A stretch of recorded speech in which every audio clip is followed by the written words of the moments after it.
ఈరోజు dry fruit laddu ఎలా చేయాలో చూద్దాం. ముందుగా దీనికోసం పావు కప్పు జీడిపప్పు, పావు కప్పు బాదం పప్పు, పావు కప్పు పంప్కిన్ సీడ్స్, పావు కప్పు సన్ఫ్లవర్ సీడ్స్, కొన్ని అవిసె గింజలు, వీటన్నింటిని లైట్గా వేయించుకొని పొడి చేసి పెట్టుకోవాలి. కావాలంటే ఇందులో వాల్నట్స్ ఇంకా పిస్తా కూడా యాడ్ చేసుకోవచ్చు మీకు నచ్చితే.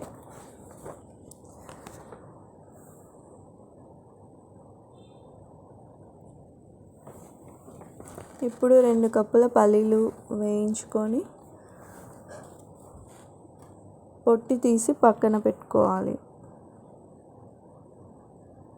తర్వాత అందులోనే పావు కప్పు కొబ్బరి కూడా వేయించుకొని కట్ చేసి పక్కన పెట్టుకోవాలి. దీనిని మిక్సీలో వేసి 4 ఇలాచీ కూడా వేసి మిక్సీ పట్టుకోవాలి. మంచిగా పొడి చేసి పెట్టుకోవాలి. ఇప్పుడు 1 కప్పు బెల్లం తీసుకొని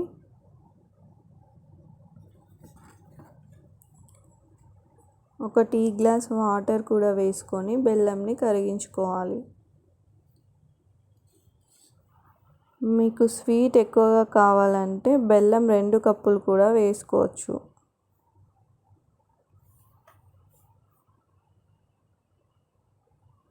ఇలా బెల్లం మొత్తం కరిగే వరకు మంచిగా కరిగించుకోవాలి.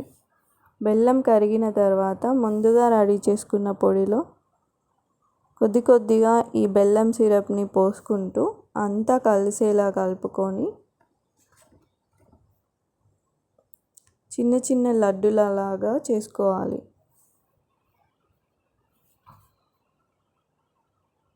అంతే, డ్రై ఫ్రూట్ లడ్డు రెడీ అయిపోయింది. నచ్చితే లైక్ చేయండి, షేర్ చేయండి. మరిన్ని వీడియోస్ కోసం సబ్స్క్రైబ్ చేసుకోండి. Thank you.